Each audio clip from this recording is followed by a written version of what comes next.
Good morning, I'm Paolo del Rosario. Welcome to WeatherHQ. Today's headlines. Tropical Depression Caribbean downgrades into a low-pressure area, but Pag-asa says it will still bring rains in Visayas and Mindanao. Amid high prices of rice, the Department of Agriculture is set to probe middlemen. The DEA also plans to provide permits for rice millers to sell rice directly to consumers. And the Valenzuela City commits to sustainability and innovation through the adoption of a large fleet of electric vehicles for the police. I'll speak with the Public Information Officer of the Valenzuela Police later on in the show.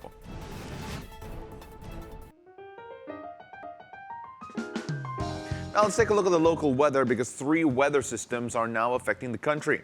First, it's a low-pressure area formerly known as Caribbean. It's right here in the southern part of the country, and the shear line affecting the eastern section of southern Luzon, and lastly, the northeast monsoon affecting the rest of Luzon. Now, the LPA was last spotted 245 kilometers east of Surigao City, Surigao del Norte.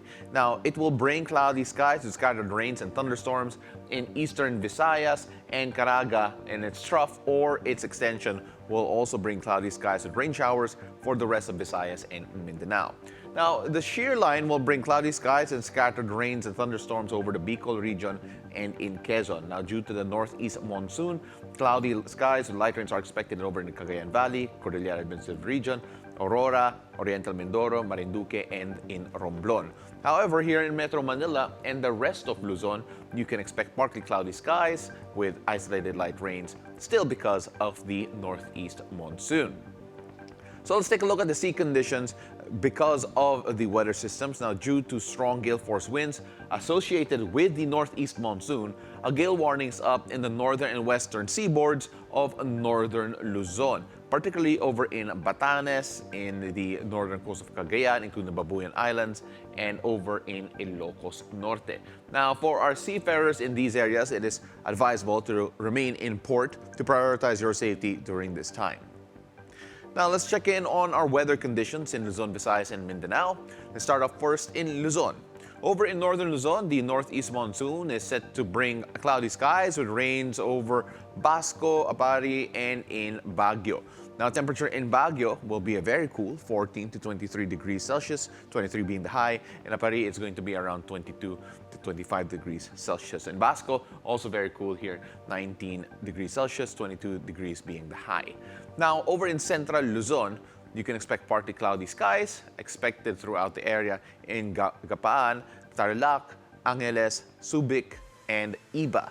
Now, temperature in these areas ranging from 22 to 31 degrees Celsius. So rather, Gapan, sorry for my mistake a while ago. In Casiguran, Metro Manila, Mariveles, cloudy skies are expected with sun throughout the area. So could be, you'll have a bit of sunshine over in Tarlac, Angeles, Subic Bay, and Iba as well. Metro Manila, a bit cloudy weather here with Metro Manila ranging from 23 to 30 degrees Celsius. And in Mariveles and Casiguran, it's going to be 25 to 29 degrees Celsius. Now, let's take a look at Tagaytay as well, because in Tagaytay, partly cloudy skies with temperatures ranging from 20 to 24 degrees Celsius is going to be the weather that you're going to be feeling there. However, in Puerto Galera, in Legazpi, and in Dayat, as well as Virac, Romblon, and Sorsogon. Let me move over to the side again for Sorsogon. There you are, Sorsogon. Now, you can expect rainy weather due to the shear line. Now, temperature in these areas range from 24 to 29 degrees Celsius. Now, moving on to Visayas. Now, in Visayas, most parts of the region will have cloudy skies with rain showers, particularly in Iloilo, Boracay, Dumaguete, Cebu, Tacloban, Tagbilaran, and Catarman. Now, despite the rainy weather, the temperature in these areas could still rise to around 30 degrees Celsius, particularly in Tagbilaran, Cebu City, and in Dumaguete. Bacolod will have a bit of cloudy weather with not as much rains, but still 25 to 29 degrees Celsius is going to be the temperature there. Now, let's go on down south to Mindanao. Now, due to the LPA east of Mindanao, same weather conditions are expected in Mindanao. That means cloudy skies with rain showers and thunderstorms are expected to prevail, particularly in Zamboanga, Dipolog, Marawi, Cagayan de Oro, General Santos, Butuan, and Metro Davao. So similar weather conditions wherever you go, as you can see here. Temperatures ranging from 21 degrees Celsius as the low in Marawi, as high as 34 degrees Celsius in Dipolog and in Zamboanga. Now, let's see the heavy rainfall outlook due to the low pressure area and shear line. Now, for tomorrow, December 20, heavy to intense rains will continue in Catanduanes, Albay, Sorsogon, Northern Samar, Eastern Samar, Biliran, Leyte, Southern Leyte, Dinagat Islands, and Surigao del Norte. Moderate to heavy rains will continue in Quezon, Marinduque, Romblon, Camarines Norte, Camarines Sur, Masbate, Aklan, Capiz, Negros Occidental, Negros Oriental, Siquijor, Cebu, Bohol, Misamis Occidental, Misamis Oriental, Camiguin, Agusan del Norte, Agusan del Sur, and Surigao del Sur. On Saturday, December 21, you can expect heavy to intense rains in Quezon, Camarines Norte, Camarines Sur, Oriental Mindoro, Marinduque, and Palawan. Now, moderate to heavy rains are expected to continue in Laguna, Batangas, Occidental Mindoro, Romblon, Catanduanes, Albay, Sorsogon, Masbate, Antique, Aklan, Capiz, Iloilo, Northern Samar, Eastern Samar, and Samar. Stay vigilant because widespread incidents of flooding and landslides are possible in these areas. Now, to know more about the LPA and the weather for the upcoming days, we have on the phone Pag-asa weather specialist, Loredin de la Cruz. Magandang umaga, Loredin. Thank you very much for joining us. Magandang umaga din, Sir Paolo, at sa ating mga kababayan. Ngayon, yung low pressure area natin, nakita natin sa layong 245 kilometers, silangan po yan ng Surigao City, Surigao del Norte. At ngayon, nagpapaulan po ito sa malaking bahagi ng Visayas at Mindanao. So, asahan natin maulan ngayon sa Eastern Visayas, Caraga dahil sa low pressure area. Sa natitirang bahagi ng Visayas at Mindanao, maulap din dahil sa trough o yung buntot ng low pressure area. Sa Bicol Region, Quezon, maulap din ang papawuri na may mga kalat-kalat na pagulan at pagkilat-pagkulog dahil sa shear line. Then, sa Cagayan Valley, Cordillera Administrative Region, Aurora, Oriental Mindoro, Marinduque at Romblon, maulap ang papawuri na may mahihinang pag-ulan dahil sa amihan. The rest of Metro Manila, the rest of Luzon, generally fair weather apart from localized thunderstorms. So far yan lang po ang ating latest sa ngayon and ating advice na mag-monitor po sa magiging updates ng Pag-asa sa mga significant na mga updates or significant na changes sa ating weather patterns within the day. So yan muna ang latest. Wala sa Pag-asa, ito po si Lori de la Cruz. Lori, before we let you go, is there a chance na mag-intensify ulit yung Caribbean in this area in particular? Well, hindi po natin inaalis. Not ruled out po yung chance na mag-re-intensify or ma-redevelop po siya. Mm-hmm. And of course, mention na po natin kanina na tatlo po yung weather systems na nakita natin. I was wondering whether or not we can expect na maulan in the next few days apart from today. For Visayas at Mindanao, malaki ang chance na hanggang weekend maulan pa rin po tayo. But in northern Luzon and some parts of central Luzon, medyo kahit pa paano, light rains lang posibleng ma-experience. Maraming salamat, Loredin de la Cruz, weather specialist for Pag-asa, for giving us an update on the weather. All right, so when we return, we'll have the Valenzuela Police to talk about its large fleet of electric vehicles. Stay tuned. You're watching WeatherHQ.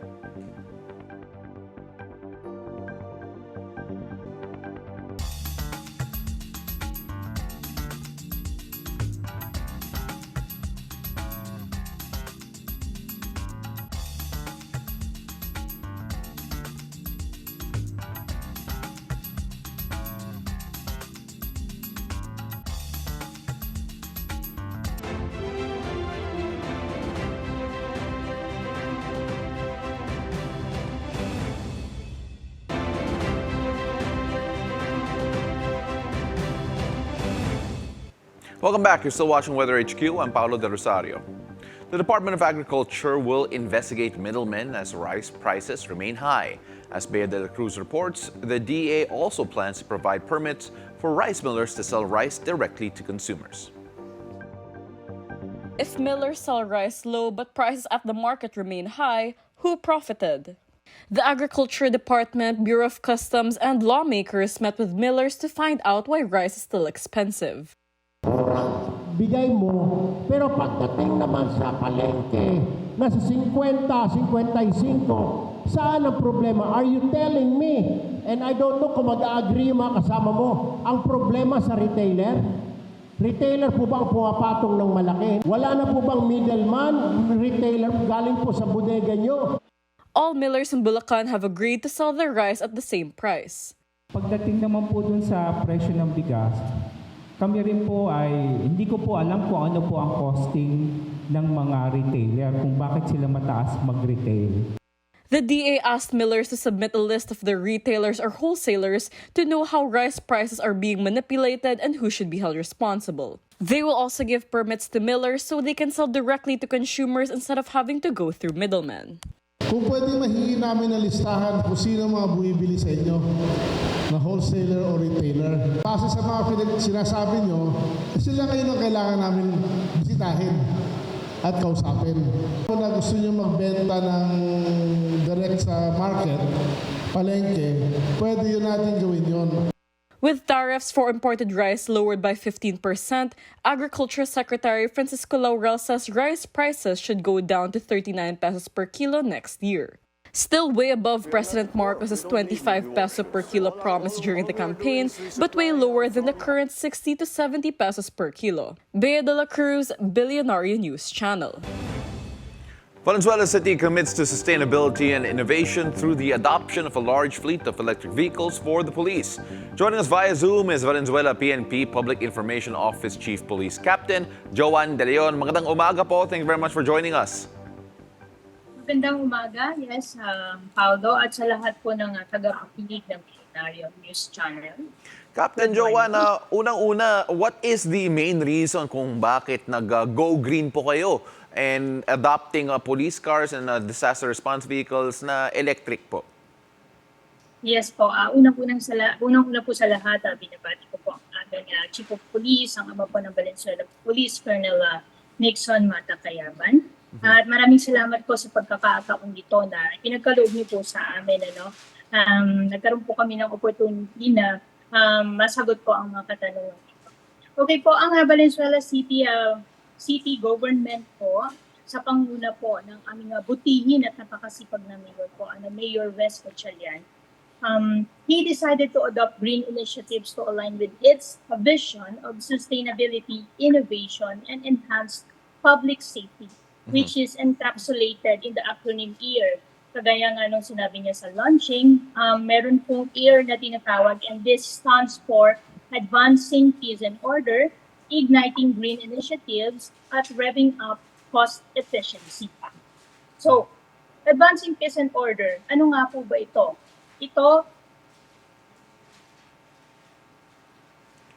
Captain Joan, ano nga po ba ito? sorry po, Yes, Captain Joan, medyo nag-cut off ka po ng konti. Sorry, pwedeng paulit lang yung sagot nyo? Yes po. Advancing Peace and Order, ano nga po ba ito? Ito ay nagpapakita ng matibay na dedikasyon po ng lungsod para sa kaligtasan at kaayusan ng mga residente. Sa amin pong kapulisan, ito po yung aming priority. Ayan, for crime prevention and of course crime solution. Kasama na po dito pagpapalakas po ng mga hakbang laban sa illegal na droga at pagpapanatili ng mas pinaiting po na police visibility at iba pang police operations. Yan. So another one is igniting green initiatives.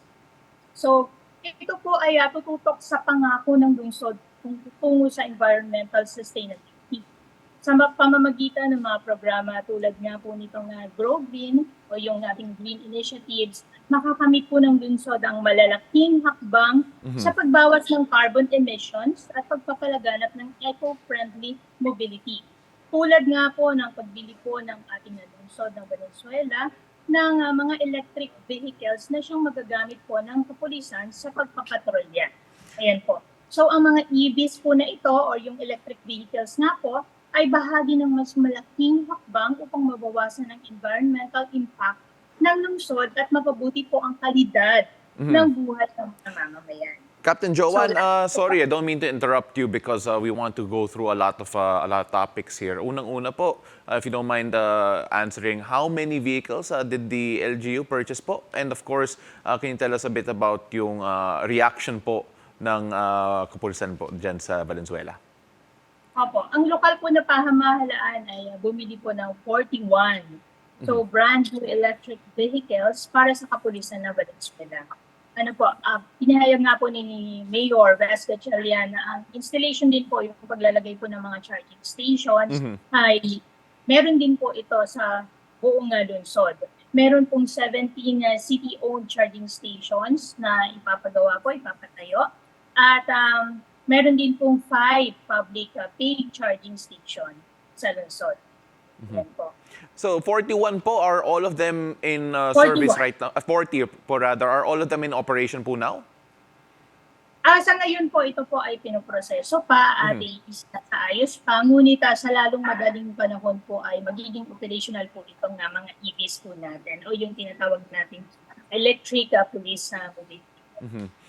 Do we have any other plans po to expand yung fleet even further? If I'm not mistaken, 40 right now. I think nakita po natin sa screen kanina that there are plans to expand this even further. Yes po, opo. Meron pong plano po ang ating lokal na gobyerno na talagang palawakin pa po ito at sagdagan pa po. Ayon po sa pangangailangan po ng mga kapulisan po ng Valenzuela. Yan.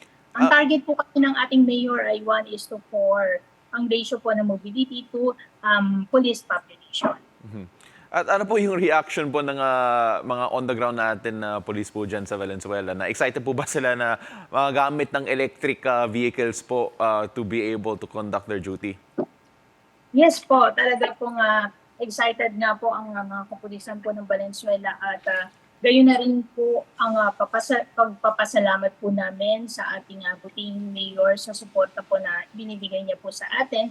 Magagamit po kasi talaga itong mga electric vehicles na ito ng ating kapulisan sa pag-ikot, pagpapatatagpa po at pagpapaigting pa ng mga police visibility at operations, lalo na nga po itong mga anti-drug operations natin at iba pa pong operasyon ng mga police. Captain Joanne, we wish we had more time to talk to you more about yung EVs sa Valenzuela, but then that's all the time we have. Maraming salamat po. Thank you very much for your service. Thank you po. That is Valenzuela PNP Public Information Office Chief Police, Captain Joanne De Leon. Up next, when we return, the global weather. Keep it here on BNC, the Bilyonaryo News Channel.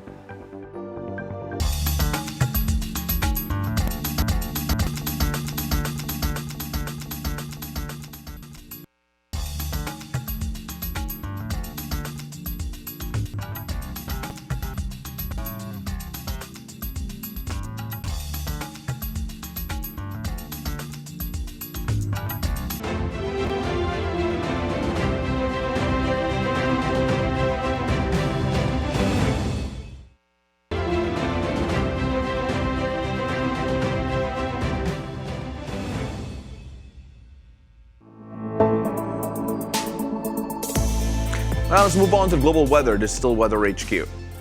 Now, going to Asia, Maldives and Phuket are dealing with overcast conditions resulting in cloudy skies and an expected temperature of 28 degrees Celsius in the Maldives and 33 degrees Celsius in Phuket. Now, in contrast, weather in Seoul is predominantly sunny as we move on over just to show you all the numbers here. Providing a bright and cheerful atmosphere with temperatures reaching a cool 5 degrees Celsius despite the sun. Buto pa sila. Now, moving on to Tokyo, who is also enjoying partly cloudy skies but with a chillier temperature of around 10 degrees Celsius, making it a brisk day over there. Over in New Delhi, on the other hand, they're experiencing a mix of windy and cloudy weather. Temperature in New Delhi is from 23 degrees Celsius. Now let's go to the land down under, Australia. In Normanton and Long Reach, residents can anticipate overcast conditions accompanied by intermittent rain showers throughout the day. Now, temperature in Normanton is expected to be around 33 degrees Celsius, while Long Reach is expected to reach a hotter 38 degrees Celsius. So as you can see here, quite hot in Australia despite the cloudy weather. Now, temperature is climbing to around 27 degrees Celsius over in Brisbane, and Hobart is forecast to experience quite cooler temperatures at around 21 degrees Celsius. Over in Wellington, sunny weather with temperatures reaching up to 30 degrees Celsius is expected there. So here is the weather down under. Still quite hot, summertime over there. Moving on to Africa. In Harare, we can anticipate pleasant sunny weather with temperatures ranging around 27 degrees Celsius. Now, this bright and cheerful forecast suggests a perfect day for outdoor activities. But on the other hand, Eldoret, Johannesburg, and Victoria are expected to experience overcast skies accompanied by rain showers throughout the day. Temperatures in Eldoret will be a mild 22 degrees Celsius, making it relatively cool and perhaps refreshing. Well, we'll see. While Victoria will see slightly warmer conditions at 26 degrees Celsius, Lagos is predicted to be the hottest of all the locations, with temperatures rising to around 36 degrees Celsius amidst the cloudy weather conditions there. Moving on to the United States, let's move on over to the East Coast first. Let's take a look at Chicago, where temperatures will be on the cooler side at 2 degrees Celsius because of the expected snowfall, encouraging the use of warm clothing. Pittsburgh is also expected to be slightly milder, with temperatures around 3 degrees Celsius over in Pittsburgh. In contrast, Birmingham, Austin, and San Francisco are all forecasted to enjoy a sunny day with a bright sky, with temperatures ranging 13 degrees Celsius in Birmingham, 27 degrees in San Francisco, and 19 degrees in Austin. This lovely weather is an excellent opportunity for outdoor activities, whether it's a stroll in the park or a gathering with family and friends. Let's go on over to Europe, where a diverse range of weather conditions is forecasted all throughout the continent. Let's go on first to Glasgow in the British Isles. There will be temperatures ranging up to 5 degrees Celsius despite the sunny weather, so really cold up there in the north. Now, layered clothing is advisable for those in that area in particular, especially those who are going around the city. Brussels and Warsaw in the continent are set to experience predominantly overcast skies. Temperatures in Warsaw will hover around a chilly 10 degrees Celsius and 11 degrees in Brussels, leading to a rather crisp atmosphere. Residents may want to dress warmly and possibly carry an umbrella, as the cloud cover may hint at potential rain later on in the day. Now, residents in Botosani will enjoy partly cloudy conditions, providing a mix of sun and shade all throughout the day. Temperatures expected to be around 12 degrees Celsius, which is relatively cool in that area. Now, this milder weather could encourage outdoor activities, though maybe a light jacket, especially during the mornings and evening hours. Ibiza has stunning cloudy weather and a significantly warmer temperature among the areas here at 19 degrees Celsius, so a great holiday destination for those in Europe and who want a bit of a break from the cold. And that's WeatherHQ for today. Join me again tomorrow, whatever the weather, only here on BNC, the Bilyonaryo News Channel. I'm Paolo del Rosario. Have a great morning.